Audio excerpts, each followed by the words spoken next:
নমস্কাৰ জিকে হাব বাই কাবেৰীলৈ সকলোকে স্বাগতম। মই কাবেৰী হাজৰিকা। আজিৰ এই ভিডিঅ'টোত মই অসমৰ কেইগৰাকীমান বিখ্যাত কবি সাহিত্যিক আৰু তেওঁলোকৰ ৰচনাৰাজি সম্পৰ্কে বিভিন্ন প্ৰতিযোগিতামূলক পৰীক্ষাত আহিবলগীয়া কিছুমান অতি দৰকাৰী প্ৰশ্ন আলোচনা কৰিম। আশা কৰোঁ ভিডিঅ'টো চাই আপোনালোকে ভাল পাব। আৰু যদি মোৰ ভিডিঅ'বোৰ চাই আপোনালোকে ভাল পায় প্লিজ মোৰ ভিডিঅ'বোৰ লাইক কৰিব আৰু মোৰ চেনেলটো ছাবস্ক্ৰাইব কৰিবলৈ নাপাহৰিব। আহক আমি কুৱেশ্যনবোৰ আৰম্ভ কৰোঁ। Question number 1. Raghunath Chaudhary is known as Bihogi Kavi. Who conferred Raghunath Chaudhary with this title? Raghunath Chaudhary Bihogi Kavi বুলি জনা যায় আৰু এতিয়া প্ৰশ্নটো হৈছে তেখেতক এই বিহগী কবি উপাধিটো কোনে প্ৰদান কৰিছিল? অপশ্যনবোৰ হৈছে option A Holiram Deka, option B Syed Fazal Ali, option C Brajkumar Nehru আৰু অপশ্যন ডি জয়ৰাম দাস দৌলতৰাম আৰু শুদ্ধ উত্তৰটো হৈছে option A Holiram Deka. Raghunath Chaudhary was an Assamese writer of the Jonaki era of the Assamese literature. Raghunath Chaudhary অসমীয়া সাহিত্য জগতৰ যিটো জোনাকী যুগ তাৰ এজন অতি বিখ্যাত লেখক তথা কবি। Justice Holiram Deka conferred him with the title Bihogi Kavi because most of his writings are based on birds and nature.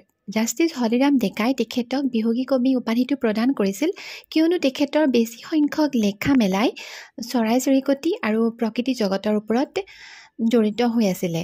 Next question. Who conferred the title Kaviratna upon Raghunath Chaudhary? Raghunath Chaudhary দেৱক কবিৰত্ন উপাধিটো কোনে প্ৰদান কৰিছিল? অপশ্যনবোৰ হৈছে option এ কামৰূপ সঞ্জীৱনী সভা, option B Assam সাহিত্য সভা, option C Holiram ডেকা আৰু অপশ্যন ডি অল আছাম গণসংগ্ৰাম পৰিষদ আৰু শুদ্ধ উত্তৰটো হৈছে অপশ্যন এ কামৰূপ সঞ্জীৱনী সভা। Raghunath Chaudhary was the president of Assam Sahitya Sabha of Tezpur session in 1936. 1936 চনত তেজপুৰত অনুষ্ঠিত অসম সাহিত্য সভাত ৰঘুনাথ চৌধুৰী দেৱে সভাপতিত্ব কৰিছিল। Next question. Which of the following personalities is known as Assam Kehori? তলত দিয়া ব্যক্তিসকলৰ ভিতৰত কোনজন ব্যক্তিক অসম কেশৰী বুলি জনা যায়? অপশ্যনবোৰ হৈছে option A Kamalakanta Bhattacharya, option B Nalinibala Devi, option C Ambikagiri Roy Choudhury আৰু অপশ্যন ডি নীলমণি ফুকন আৰু শুদ্ধ উত্তৰটো হৈছে অপশ্যন চি অম্বিকাগিৰি ৰায় চৌধুৰী।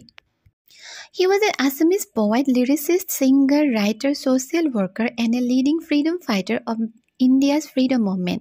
অম্বিকাগিৰি ৰায় চৌধুৰী একাধাৰে এজন কবি, গীতিকাৰ, গায়ক, লেখক, সমাজসেৱক তথা ভাৰতৰ যিটো স্বাধীনতা আন্দোলন আছিলে সেই স্বাধীনতা সংগ্ৰামৰ তেওঁ এজন অগ্ৰণী ভূমিকা পালন কৰা ব্যক্তি আছিলে। He was the president of Assam Sahitya Sabha in 1950 of the Margarita session. 1950 চনত মাৰ্গাৰিটাত অনুষ্ঠিত হোৱা অসম সাহিত্য সভাৰ তেওঁ সভাপতি আছিল। Next question. Bandini Bharat is a patriotic drama by which of the following personalities? Bandini Bharat হৈছে এখন দেশপ্ৰেমমূলক নাটক আৰু এই নাটকখন তলত দিয়া কোনজন ব্যক্তিৰ দ্বাৰা ৰচিত? অপশ্যনবোৰ হৈছে option A Kamalakanta Bhattacharya, option B Ambikagiri Roy Choudhury, option C Nilmani Phukan, option D Tarunram Phukan আৰু শুদ্ধ উত্তৰটো হৈছে option B Ambikagiri Roy Choudhury. It was written by Ambikagiri Rai Chaudhary in 1904.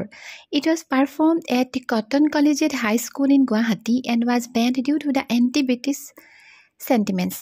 এই বন্দিনী ভাৰত নাটকখন 1904 চনত অম্বিকাগিৰি ৰায় চৌধুৰী দেৱে লিখিছিল আৰু এইখন গুৱাহাটীৰ যিখন কটন কলেজিয়েট হাই স্কুল আছিলে তাত প্ৰদৰ্শন কৰা হৈছিলে। নাটকখন দেখুওৱা হৈছিলে আৰু ইয়াত কিছুমান এণ্টি ব্ৰিটিছ অৰ্থাৎ ব্ৰিটিছ বিৰোধী কাৰ্যকলাপ বা তেনেকুৱা চেণ্টিমেণ্ট আৱেগবোৰ থকা বাবেই এই নাটকখন বন্দিনী ভাৰত নামৰ নাটকখন বেন কৰা হৈছিলে, বন্ধ কৰা হৈছিলে। Next question. Ambikagiri Rai Chaudhary received a prestigious Sahitya Academy Award in which of the following year? Ambikagiri Rai Chaudhary তেখেতক অসম কেশৰী বুলি কোৱা হয়, এইটো কথা আমি গম পালোঁ। তেখেতক এই যিটো সাহিত্য একাডেমী বঁটা সেই বঁটা প্ৰদান কৰা হৈছিলে আৰু এই বঁটাটো তেওঁক কোন চনত প্ৰদান কৰা হৈছিলে?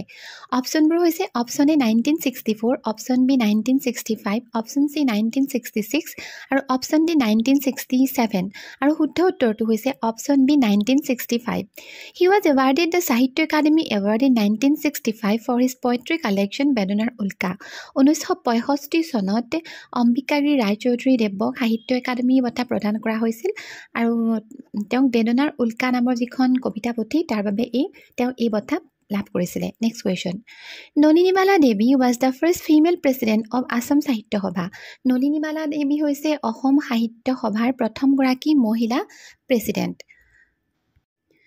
She became the president in which of the following years আৰু তেওঁ অসম সাহিত্য সভাৰ সভাপতি তলতীয়া কোনটো চনত তেওঁ হৈছিলে অপশ্যনবোৰ হৈছে option A 1955 option B 1965 option C 1954 option D 1964 আৰু শুদ্ধ উত্তৰটো হৈছে option A 1955 she became the president of Assam Sahitya Sabha in 1955 during its 23rd session held in Jorhat Nalinibala Devi Assam Sahitya সভাৰ প্ৰথমগৰাকী মহিলা সভাপতি আৰু তেওঁ 1955 চনত যোৰহাটত অনুষ্ঠিত যিটো 23 সংখ্যক অধিৱেশন আছিলে অসম সাহিত্য সভাৰ অধিৱেশন আছিলে তেওঁ তাত সভাপতিত্ব কৰিছিল next question Nalinibala Devi received the prestigious Sahitya Academy Award in 1968 for which of the following books 1968 চনত নলিনীবালা দেৱীয়ে সাহিত্য একাডেমী বঁটা লাভ কৰিছিলে আৰু তেওঁ এই সাহিত্য একাডেমী বঁটা তলতীয়া কোনখন গ্ৰন্থ বা পুথিৰ বাবে লাভ কৰিছিলে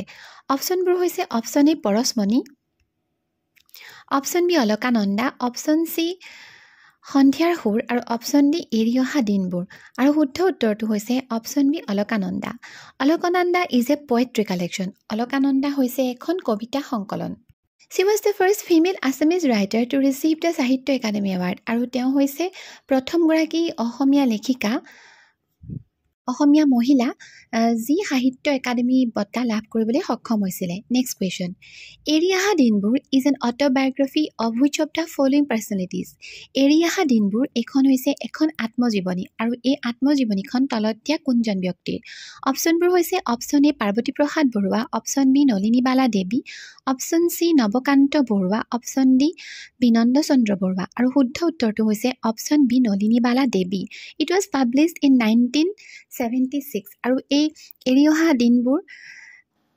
যিখন আত্মজীৱনী এইখন 1976 চনত প্ৰকাশিত হৈছিল next question Nila Baideu is the pen name of which of the following writer Nila Baideu তলত দিয়া কোনগৰাকী লেখিকাৰ ছদ্মনাম আৰু অপশ্যনবোৰ হৈছে option A Nalinibala Devi option B Nirmal Prabha Bordoloi option C Seema Dutta option D Nirmala Devi আৰু শুদ্ধ উত্তৰটো হৈছে option B Nirmal Prabha Bordoloi She was the president of Assam Sahitya Sabha in 1991 held at Dudhnoi in Gwalpara.